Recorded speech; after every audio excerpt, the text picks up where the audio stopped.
அதிபயங்கரமான சம்பவங்கள் இவைகள் எல்லாம் நடக்கிற நேரம் இன்னொரு சம்பவம் நடக்கிறது. இதெல்லாம் வைத்துத்தான் மறுமை நாள் நெருங்கிவிட்டதா? ரசூலுல்லாஹ் சொல்லிவிட்டார்கள், நெருங்கிவிட்டது, நான் தான் கடைசி தூதர் என்று சொல்லிவிட்டார்கள். அது எவ்வளவு நெருங்கியிருக்கிறது என்றால் ரசூலுல்லாஹ் சொன்னார்கள் ஒரு நதியை பார்த்து, மறுமை நாளைக்குரிய அடையாளங்களை ரசூலுல்லாஹ் பேசுகிற நேரம் பானதுரையிலே இந்த வீட்டிலே இப்படி நடக்கும் என்று பேச மாட்டார். இன்னால் மௌத்தாகுவார், அது மறுமைக்குரிய அடையாளம் என்று சொல்ல மாட்டார். ஏனென்றால் உலகமே பார்க்கணும், உலகமே பேசணும். அந்த மாதிரி விஷயங்களைத்தான் ரசூல் ஸல்லல்லாஹு அலைஹி வஸல்லம் நாவுகளே அல்லாஹ் சொல்ல வைத்தான். ஏன் சொல்ல வைத்தான் தெரியுமா? அந்த யுகங்களில் அவைகள் எல்லாம் நடக்கிற நேரம் நானும் நீங்களும் தௌபாவிலே ஈடுபட்டு அல்லாஹ்வின் பக்கம் திரும்ப வேண்டுமா, நெருங்க வேண்டுமா? அதற்காக வேண்டி அல்லாஹ்வுடைய தூதர் இப்படி சொன்னார்கள். ரசூலுல்லாஹ் சொன்னார்கள், ஃபுராத் நதி வத்தி, யூப்ரட்டிஸ் நதி வத்தி, தங்க மலை வெளி வரும் வரைக்கும் மறுமை நாள் வராது வராது என்றார்கள் ரசூல் ஸல்லல்லாஹு அலைஹி வஸல்லம் அவர்கள். லா தகுமு ஸஆ, மறுமை நாள் வராது. ஃபுராத் நதி வத்தி, தங்கமலை வெளி வரும் வரைக்கும். புகாரி முஸ்லிமிலே வருகிறது. அல்லாஹ்வுடைய நல்லடியார்களே, திடுக்கிடக்கூடிய செய்தி. ஃபுராத் என்றால் யூப்ரட்டிஸ் நதி. நான் நினைக்க மாட்டேன் இந்த சபையில் யாரும் அந்த நதி ஸ்கூலில் படித்திருக்காமல் யாரும் இருந்திருப்பீர்கள் என்று. ஏனென்றால் உலகத்தில் மிக பிரசித்தி பெற்ற நதிகளில் நைல், யூப்ரட்டிஸ், டைக்ரீஸ், அமேசான் இவைகள் ஆகவும் பிரசித்தி பெற்ற நதிகள். ஹிந்து நதி. இந்த நதிகளில் மிகவும் முதன்மை வாய்ந்தது தான் யூப்ரட்டிஸ். உலகத்திலே மனிதர்கள் அதாவது சிவிலைஸ் ஆக்கப்பட்டது மெசொப்பொத்தேமியான்னு வரலாறு என்று சொல்லுவார்கள். அங்கிருந்து தான் மனிதர்கள் ஆரம்பமாக அவர்கள் வீடு கட்டி ஒழுங்காக வாழ்ந்தது என்றால் மெசொப்பொத்தேமியான். பேப்பரை கண்டுபிடித்தவர்கள் அவர்கள் தான். அதில் நான் எழுத்து ஆரம்பிக்கப்படுகிறது. அது யூப்ரட்டிஸ் நதிக்கரையோடு ஒட்டித்தான் அந்த குடியிருப்புகள் வருகிறது. அல்லாஹ்வுடைய நல்லடியார்களே, வரலாறில் என்றைக்கும் இல்லாத மாதிரி நான் பார்த்தேன். சுபஹானல்லாஹ், நாசாவுடைய ஒரு படத்தை. சுபஹானல்லாஹ், நீங்கள் போய் இன்டர்நெட்டில் அடித்து பாருங்கள். 2003ஆம் ஆண்டு, 2009ஆம் ஆண்டு, 2003, 9, 16 எடுத்து காட்டார்கள். அசந்து போகிறேன். அல்லாஹ்வுடைய நல்லடியார்களே, அந்த ரிவருடைய மேப், சேட்டலைட் மேப், இவ்வளவு இருக்கிற ரிவர் ஒரு நூலாக மாறி இருக்கிறது 2016. அவர்கள் விஞ்ஞானிகள் சந்தேகிக்கிறார்கள் 2023 இதில் ஒரு பகுதி வத்திவிடும் என்று. வரலாறிலே இதுவரைக்கும் வத்தாத ஒரு நதி, ஜீவன் நதி. எக்கச்சக்கமான ஆட்டிகள். ஏனென்றால் இது ஈராக்கை ஒட்டி, சிரியாவை ஒட்டி ஓடக்கூடிய ஒரு நதி. இது வத்துறது எந்த அளவுக்கு என்றால் பழங்காலத்து சில நாணயங்கள், சில விஷயங்கள் அவைகள் எல்லாம் நதிக்கரையில் இருந்து எடுக்கிறார்கள். அந்த போட்டோக்கள் எல்லாம் உங்களுக்கு பார்க்கலாம். ரசூலுல்லாஹ் குறிவைத்து சொன்னார்கள், சேட்டலைட் மூலமாக யூப்ரட்டிஸ் நதிகளை இன்றைக்கு அவதானிக்கப்படுற அளவுக்கு. யூப்ரட்டிஸ் நதியுடைய ரிவர் இன்றைக்கு இவ்வளவு சுருக்கமாகிவிட்டது. மக்களுக்கு, ஈராக் மக்களுக்கு தண்ணீர் இல்லையாம், யூப்ரட்டிஸ் வத்துதாம். இவைகள் எல்லாம் இன்றைக்கு உலகத்தில் பரவலாக பேசப்படுகிறது. உலகம் பஞ்சம் என்று பேசப்படுகிறது. அத்தாதுர்க் என்ற ஒரு பிரைம் ப்ராஜெக்ட் அடிக்கிறார்கள். அந்த நதியை திருப்பி அது இன்னும் கொஞ்சம் நதியை வத்த வைக்கிறது. கூடி அந்த மக்களுக்கு தண்ணீர் வசதி இல்லையாம். ரசூலுல்லாஹ் சும்மா பேசவில்லை. யூப்ரட்டிஸ் நதி வத்தி தங்கம் மலை வெளிவரும் வரைக்கும் மறுமை நாள் வராது என்றார்கள் ரசூலுல்லாஹ். நீங்கள் போய் அதை எடுக்க வேண்டாம் என்றார்கள். 100 பேர் போனால் 99 பேர் சாகடிக்கப்படுவார்கள். ஒரே ஒருவர் தான் மீதமாக இருப்பார்கள். 99% என்று அர்த்தம் அல்லாஹ்வுடைய நல்லடியார்கள். அப்படி என்றால் அல்லாஹ்வுடைய நல்லடியார்கள் இன்னொரு புறமாக இது நடந்து கொண்டிருக்கிறது என்றால், இப்படிப்பட்ட யுத்தங்கள், மஸ்ஜிதுல் அக்ஸாவுக்கான போராட்டம் எல்லாமே நடக்கிறது என்று சொன்னால், அல்லாஹ்வுடைய நல்லடியார்களே, இவைகள் எல்லாம் நமக்கு என்ன சொல்லித் தருகிறது? ரசூலுல்லாஹ் சாதாரணமாக மறுமை வரும் என்று சொல்லவில்லை, அடையாளத்தை போட்டு சொன்னார்கள். அந்த காலத்துக்கு காலம் அல்ல அடையாளத்தை விரிக்கிறான். எல்லாமே ஒரு காலம் இல்லை. ரசூலுல்லாஹ் முதலில் சொன்னார்கள், ஹிஜாஸிலே ஒரு நெருப்பு எடுக்கும் என்றார்கள். புகாரிலே வரக்கூடிய செய்தி. ஹிஜாஸை நோக்கி கையை நீட்டினார்கள். இந்த ஹிஜாஸிலே நெருப்பு எடுத்தால் அது மறுமை நாளைக்கு அடையாளம் என்றார்கள். இந்த ஹிஜாஸுடைய நெருப்பு பசராவிலே உள்ள ஒட்டகங்களுடைய சங்கிலிகளில் அவருடைய ஜுவால் தெரியும் என்றார்கள். பெருமானார் பேசினால் மிக தெளிவாக பேசுவார்கள். அதாவது யூப்ரட்டிஸ் நதியில் தங்கமலை வரும் என்று சொல்ல மாட்டார்கள். நதி வத்தி தங்கமலை வரும். அப்ப முதலில் நதி வத்தணும், அப்புறம் தங்கமலை வரும். இதே மாதிரி சொன்னார்கள், ஹிஜாஸிலே நெருப்பெடுத்தால் அந்த நெருப்பு பசராவிலே உள்ள ஒட்டகங்களுடைய அந்த சங்கிலியில் அதனுடைய ஜுவால் தெரியும். சுபஹானல்லாஹ். அல்லாஹ்வுடைய நல்லடியார்களே, என்ன நடந்தது தெரியுமா?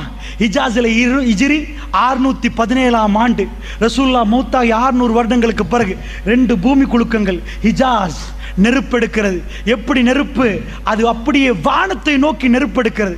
அந்த இன்டர்நெட்டில் நீங்கள் அடித்து பாருங்கள், அந்த கல்கள் எல்லாம் கருகி கருகி இன்றைக்கும் ஹிஜாஸில் யாருமே இல்லை.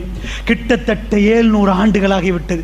கருகின கல்லுகள் காலை வைத்தால் குத்தும் நடுவால் நெடுஞ்சாலை போடப்பட்டிருக்கிறது. இந்த பக்கம் கருகின பூமி, இந்த பக்கம் கருகின பூமி. ஹிஜ்ரி 617 மஸ்ஜித் நபவிக்கு எல்லோரும் ஒன்று சேர்ந்து விட்டார்கள். தௌபாக்கு ஈடுபட்டார்கள். ஏன்? 2 தடவை பூமி குலுக்கும். பூமி குலுக்கத்தோடு ஹிஜாஸில் ஒரு நெருப்பு.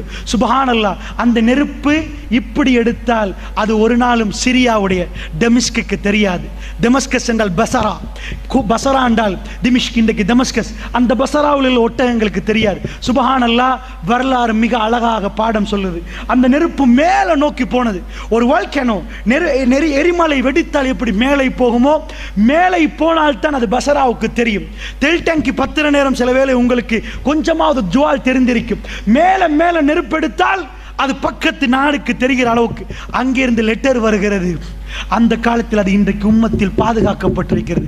சிரியாவிலிருந்து வந்த லெட்டர் இந்த நெருப்பை பற்றி கேட்டு சுப்ஹானல்லாஹ், ரசூலுல்லாஹ் தேவையில்லாமல் அப்படி ஒரு வரி சொல்ல மாட்டார்கள். இந்த உம்மத் அன்றைக்கே மதீனாவிலே அழுதார்கள், அவர்கள் துடித்தார்கள். வரலாறு எழுதப்பட்டிருக்கிறது. இன்றைக்கும் ஹிஜாஸை உங்களுக்கு கண்ணால் பார்க்கலாம். அங்கே எந்த குடியிருப்பும் இல்லை. அந்த நெருப்பு எடுக்கப்பட்டு 700 ஆண்டுகள் ஆகிவிட்டது.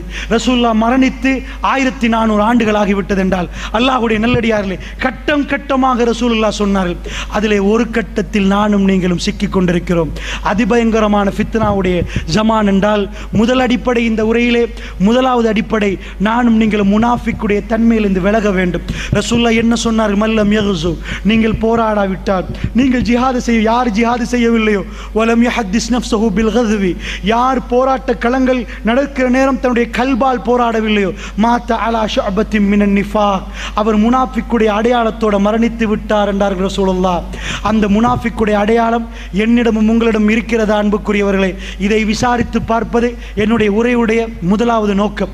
நானும் நீங்களும் விரும்பியோ விரும்பாமலோ முனாஃபிக்குடைய தன்மையை விட்டு விலகுவதற்காக மன்றாடி கிடைக்கிற நேரமெல்லாம், இறைவா ஷாமுடைய மக்கள் அவர்களுக்கு சிறப்பான ஒரு வாழ்க்கையை கொடுத்து விடியா அல்லாஹ், குர்ஆன் சுன்னாவோடு வாழக்கூடிய அந்த மக்களுடைய கல்புகளை ஸ்திரப்படுத்தி விடியா அல்லாஹ் என்ற துவாக்கள் எனக்கும் உங்களுக்கும் வர வேண்டும். அடுத்ததாக என்னுடைய உரையுடைய 2வது அடிப்படை, மறுமையினால் நெருங்கி வந்தால் நானும் நீங்களும் அல்லாஹ்வுடைய சன்னிதானத்திலே அல்லாஹ்வை சந்திப்பதற்கு தயாரா? அல்லாஹ்வை சந்திப்பதற்கு தயாரா? ரப்புல் ஆலமீன் அல்லாஹ் ஜல்ல ஷானுஹு வ தஆலா வருவானே, ஜுல் அர்ஷில் மஜீத், அர்ஷுக்கு சொந்தக்காரன், ஃபஅலுல் லிமா யுரீத், அத்தனையும் செய்யக்கூடியவன், அவன் நாடியதை எல்லாம் செய்யக்கூடியவன் வந்து நிற்கிற நேரம் நாங்கெல்லாம் இருப்போம். அருமை அலைஹி ஸலாத்து வஸ்ஸலாம் நாவசைத்து பேசி எந்த வார்த்தையும் பொய் கலக்கப்படாத இந்த உலகத்தில் நடக்கக்கூடிய அத்தனையுமே சொன்ன ரசூலுல்லாஹ். நீங்கள் நினைக்கிறீர்களா இவைகள் எல்லாம் அமெரிக்காவுக்கு தெரியாதென்று?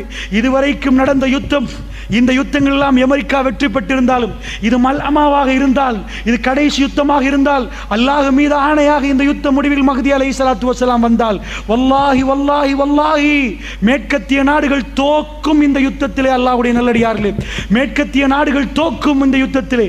உலகத்திலே கொஞ்சம் ஒரு சின்ன ஒரு மாற்றம் வருகிறது.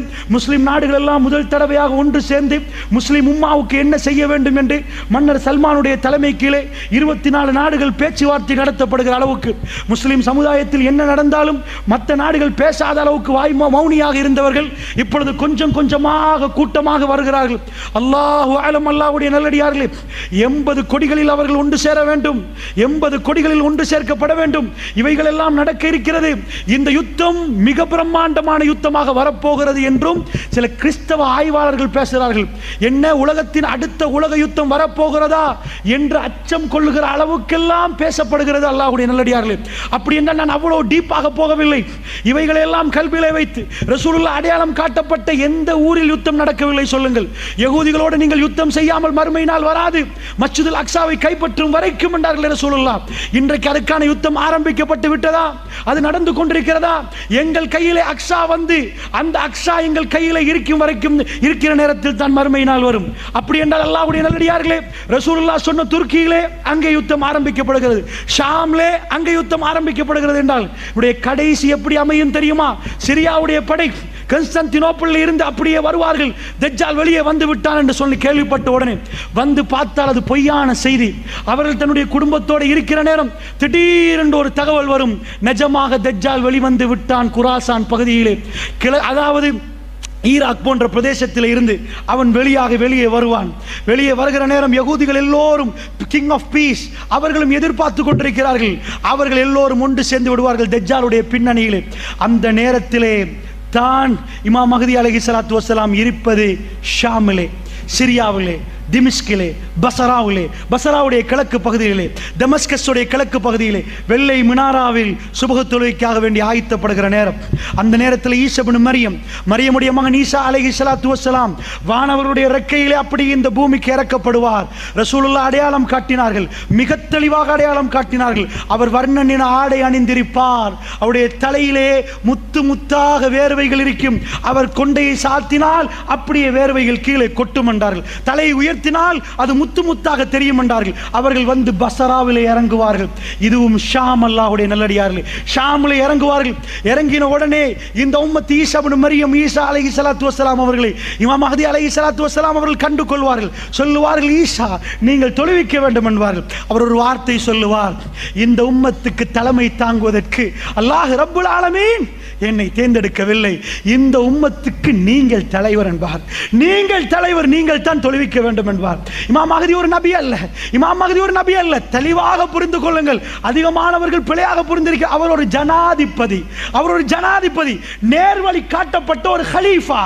அதுதான், அவருக்கு வகையும் வராது, அவர் குர்ஆனை தான் பின்பற்றுவார், புதுசாக ஹதீஸ் சொல்ல மாட்டார், அவருக்கு வேற எதுவும் கொடுக்கப்பட்டிருக்காது. அவர் ஒரு நேர்வழி பெற்ற ஒரு ஜனாதிபதி. ஈசா நபி ஒரு நபி, ஆனால் அவர் என்ன சொல்லுவார், இந்த உம்மத்துக்கு நீங்கள் தலைமை தாங்க வேண்டும். சுபஹ் ஜமாத் நடத்தப்படும். அதற்கு பிறகு ஈசா நபி யுத்தத்துக்கு தலைமை தாங்குவார், யுத்தத்துக்கு தலைமை தாங்குவார். அல்லாஹ்வுடைய நல்லடியார்களே, அந்த நேரத்தில் தஜ்ஜால் பதறுவான். அவர் ஷாமில் இருந்து பலஸ்தீனத்துக்கு வரைக்கும் போவார். சிரியாவில் இருந்து பக்கத்து நாடு பசரா, அதுக்கு கீழே இப்படி வந்தால் பாலஸ்தீனம். மெப்பை எடுத்து கொஞ்சம் பாருங்கள், பாலஸ்தீனம், ஜோர்தான், லெபனான் இந்த பகுதிகளை கொஞ்சம் பாருங்கள். ரசூலுல்லாஹ் சொன்னார்கள், பக்கத்திலே தஜ்ஜால் வந்திருப்பான், இவர் படையோட போவார்.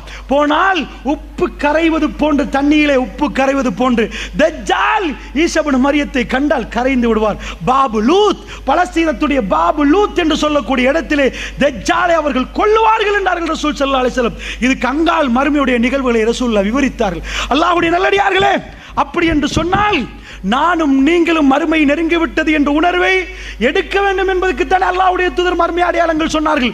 இவைகளை எல்லாம் சிந்தித்து பார்த்து எங்களுடைய கல்விகளிலே, மஸ்ஜித் நபவியிலே நெருப்பு வருகிற நேரம் இந்த உம்மத்து ஒன்று சேர்ந்து அழுது புலம்பி தௌபாவிலே ஈடுபட்டார்களே, இந்த மாதிரி சம்பவங்கள் கேள்விப்படுகிற நேரம் என்னுடைய நிலைமை என்ன?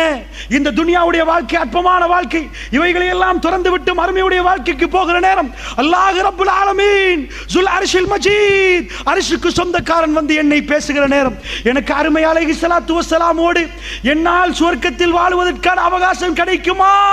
என்னுடைய அன்பு சகோதரர்களே, இதை சிந்தித்து பார்ப்பதற்காக இரண்டாவது இந்த உரையை நாங்கள் நிகழ்த்தினோம். இந்த உரையை ஏன் நிகழ்த்தினோம் தெரியுமா? மறுமை நெருங்கிவிட்டது என்ற உணர்வு எனக்கும் உங்களுக்கும் வருகிற நேரம் என்னுடைய தொழுகை இன்னும் பக்குவமாக்கப்படும், என்னுடைய தர்மங்கள் அதிகமாக்கப்படும், நானும் நீங்களும் இன்னும் பேணுதலாக நடக்க ஆரம்பிப்போம். அதற்காக வேண்டித்தான் மறுமை அடையாளங்கள் என்று ரசூலுல்லாஹ் போட்டார்களே தவிர, மறுமை அடையாளங்கள் என்று ஏன் ஃபுராத் நதியை பேச வேண்டும்? ஏன் யூப்ரட்டிஸை பேச வேண்டும்? ஏன் அதை பேச வேண்டும்? ஏன் எகிப்தை பேச வேண்டும்? இவைகள் எல்லாம் ஏன் பேசுகிறார்கள் என்றால், இவைகள் ஒவ்வொன்றும் சான்று அல்லாஹ்வுடைய நல்லடியார்கள்.